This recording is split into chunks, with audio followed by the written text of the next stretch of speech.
انسان کے ہاتھوں ماحول کی تباہی کی ایک بڑی مثال سینٹرل ایشیا میں ایرل سی کی بربادی ہے۔ یہ ایرل سی ہے۔ 1960 میں یہ دنیا کی چوتھی بڑی جھیل تھی جس کا والیوم آئرلینڈ کے ملک سے ملتا ہے، لیکن 1961 سے یہ سکڑنا شروع ہو گیا اور آج یہ تقریباً ختم ہو چکا ہے۔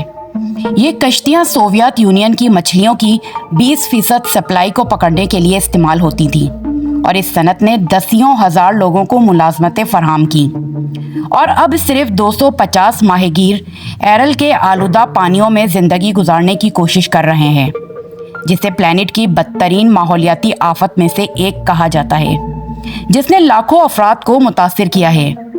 آج ہم اس ہی موضوع پر بات کرنے جا رہے ہیں۔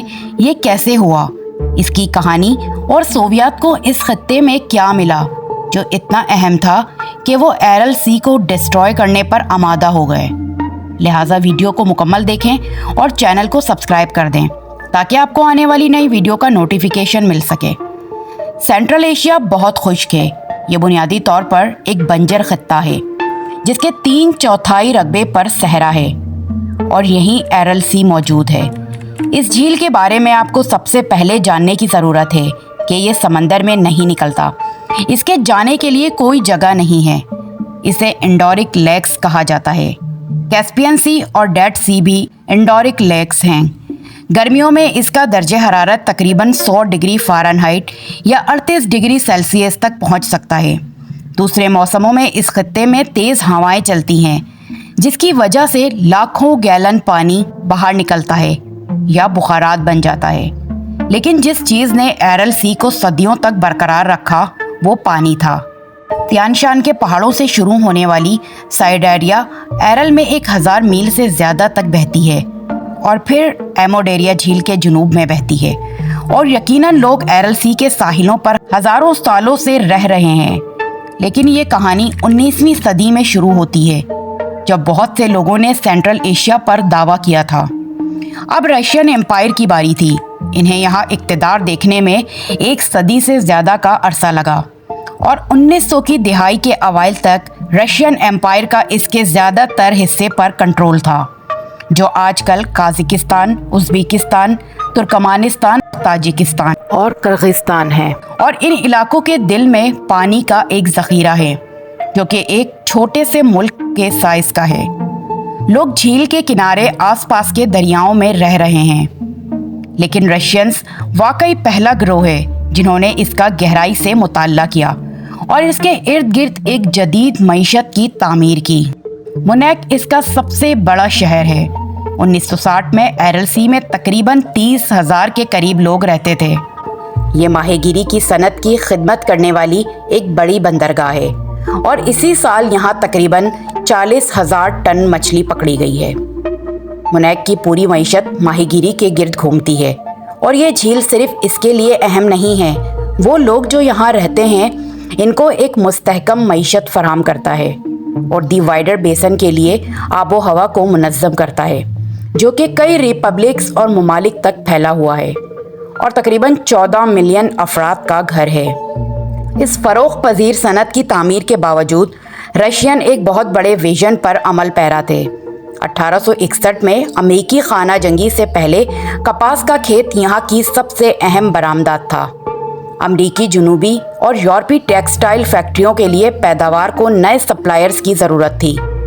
کپاس بھی ایرل سی بیسن کے پار نخلستانوں میں پائی جاتی تھی، لیکن بہت کم مقدار میں، اور یہ صرف علاقے کو نو آبادیاتی بنانے کے بعد مقامی دیہاتوں میں ٹیکسٹائل بنانے کے لیے استعمال ہوتی تھی۔ رشینز نے زرخیز زمین کی یہ جیبیں دریافت کی اور حساب لگایا کہ اگر وہ اس کا زیادہ سے زیادہ فائدہ اٹھائیں تو وہ صنعت میں ایک عالمی کھلاڑی کے طور پر ابھر سکتے ہیں۔ 1917 میں رشینز امپائر کا زوال سوویت یونین کے عروج کا باعث بنا، اور ایرل سی بیسن کے پاس روئی کے کارخانے اور میلیں بنانے کے منصوبے بنائے گئے تاکہ سرمایہ دارانہ ممالک کے ساتھ چلتے رہیں۔ رشین کے پاس صنعت کاری کا منصوبہ تھا، اور انہوں نے بہت سا پیسہ کمانے کا موقع دیکھا، اور جو لوگ یہ فیصلے کر رہے تھے انہوں نے اسے سفید سونا قرار دیا۔ اس لیے انہوں نے اس زمین کو پھیلانے کے لیے ان منصوبوں کو تیز کیا جس میں کپاس اگائی جا سکتی ہے، لیکن کپاس اگانے کے لیے ان کا ایک بڑا مسئلہ تھا، ان کو بہت زیادہ پانی کی ضرورت تھی۔ کپاس ایک انتہائی پانی والی فصل ہے۔ مثال کے طور پر اس میں 2700 لیٹر پانی لگ سکتا ہے صرف ایک ٹی شرٹ پیدا کرنے کے لیے۔ پانی اور ایک ایسے خطے میں جو کہ بنیادی طور پر صحرا ہے۔ غیر کاشت شدہ زمین پھیلنے کا مطلب ہے کہ انہیں زمین کو سیراب کرنے کے لیے بہت زیادہ پانی تلاش کرنا پڑے گا۔ اس لیے سوویت منصوبہ ساز پانی کے 2 بڑے ذرائع سائیڈاریا اور ایموڈاریا کی طرف متوجہ ہوئے۔ انہوں نے ان دریاؤں کے ساتھ ساتھ متعدد مقامات پر نہریں بنانا شروع کری تاکہ پانی کو ری ڈائریکٹ کیا جا سکے، جس سے غیر کاشت شدہ زمین کے بڑے علاقے کھیتی باڑی کے لیے موزوں ہو جائیں، جو اب سینٹرل ایشیا کے 1961 کے کسانوں کے پاس ہیں۔ کپاس کے علاوہ کسی بھی چیز کی کاشت بند کر دی گئی اور لاکھوں گیلن پانی اب ان انسانوں کے بنائے ہوئے دریاؤں کی طرف موڑ دیا گیا، اور ایرل سی سے دور سوویت یونین نے رشیا میں اپنے تمام فیصلے کرنے کا مرکز بنا لیا۔ کاشتکار لاکھوں ٹن پانی ضائع کرنے کی بری عادت میں مبتلا ہو رہے تھے، جس سے ایک سال میں ایرل سی میں پائی جانے والے پانی کی مقدار میں 50% کمی واقع ہوئی، اور بیسن کے اندر رہنے والے لوگوں کی زندگیوں میں بڑی تبدیلی آئی۔ یہ کراکم کینل پانی کا رخ موڑنے کا مرکزی راستہ ہے، اور یہ آموڈاریا سے ہر سال 3.1 کیوبک میل پانی کو ری ڈائریکٹ کرتا ہے۔ سوویت یونین کے پاس کپاس کے جنون کی وجہ سے دوسری فصلوں میں شدید کمی آئی جو یہاں پھلتی پھولتی تھیں۔ کاشتکاری کی ٹیکنیکس بھی نیچے جا رہی تھیں۔ پہاڑی کاشتکار لینڈ اپ اسٹریم کھاد کو دریاؤں میں جانے دے رہے تھے، یہ سوچے بغیر کہ اس سے ڈاؤن اسٹریم کی کمیونٹیز پر کیا اثر پڑے گا۔ لیکن USSR کے لیے ان کا منصوبہ 25 سال سے کام کر رہا ہے۔ USSR میں سیراب شدہ زمین میں 33% اضافہ ہوا، اور ترکمان SSR میں انہوں نے 123% کا اضافہ کیا، جس کی وجہ سے بلا ترتیب کپاس کی پیداوار میں 75% اضافہ ہوا۔ سوویت کپاس کی پیداوار میں خود کفیل ہونے میں کامیاب ہو گیا، اور ایسا لگتا ہے کہ وہ اس نقصان کی پرواہ نہیں کرتے جو وہ اس وقت کر رہے تھے۔ 30 سال پہلے یہ بہت بڑا علاقہ پانی سے ڈھکا ہوا تھا، آج ایرل سی مر رہا ہے، اور خلا سے نظر آنے والا یہ نظارہ چونکا دینے والا تھا جب دنیا کی چوتھی سب سے بڑی جھیل خطرناک حد تک سکڑ رہی تھی۔ 1961 سے 1970 تک ایرل سی میں پانی کی سطح 1970 کی دہائی میں تقریباً 20 سینٹی میٹر سالانہ گر گئی، اور 80 کی دہائی میں یہ تقریباً 1 میٹر فی سال کھو رہا تھا۔ 1990 تک ایرل سی کا 70% غائب ہو گیا۔ 1961 سے پہلے اس جھیل کے آس پاس کے قصبے میں ماہی گیری کی صنعت میں 40,000 سے زیادہ لوگ کام کرتے تھے، اور سوویت یونین کی تقریباً 20% مچھلیاں یہاں پکڑی جاتی تھیں۔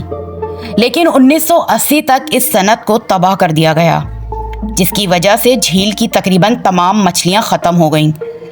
در حقیقت اس ماحولیاتی نظام میں رہنے والی 80% سے زیادہ پرجاتیوں کی موت ہو چکی تھی۔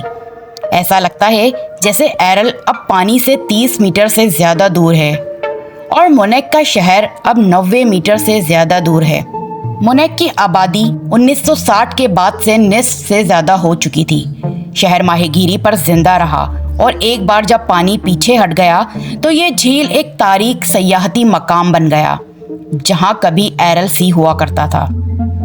اب یہ شہر میں پیسہ کمانے کے چند طریقوں میں سے ایک ہے، دوسرا نمک نکال کر بیچنا ہے۔ لیکن معدنیات کی یہ تہ جو سمندری تہ پر چھوڑی گئی ہے زہریلی ہے، اور اس نے پورے بیسن میں لاکھوں لوگوں کی زندگی کو متاثر کیا ہے۔ ماحولیاتی مسائل بگڑ گئے ہیں، اسی طرح بیسن کے اندر رہنے والے بہت سے لوگوں کی صحت بھی متاثر ہوئی ہے۔ 1985 میں ہیلتھ پروفیشنل سے بات کرنے کے بعد صحافیوں نے دریافت کیا کہ ازبیکستان کے اس حصے میں کینسر کی مختلف اقسام کی شرح قومی اوسط سے کئی گنا زیادہ ہے، اور اس کا براہ راست تعلق ہوا میں موجود نمکیات اور آلودہ ذرات سے ہے، جو نئی بیماریاں جنم لے رہی ہیں جو کبھی نہیں دیکھی گئیں۔ آپ کو ہوا میں نمک نظر نہیں آتا ہے، لیکن آپ اسے جلد پر محسوس کرتے ہیں۔ یہاں موجود تیز مغربی ہوائیں سمندری تہ سے نمک اٹھاتی ہیں جب یہ خشک ہو جاتا ہے، اور شدید ہواؤں کے دوران نمک کے یہ طوفان سینکڑوں میلوں تک سفر کرتے ہوئے پورے بیسن میں فصلوں اور کمیونٹیز کو متاثر کرتے ہیں اور کئی دہائیوں کے دوران صحت کے دیگر مسائل کا تعلق ایرل سی کے زوال سے ہے۔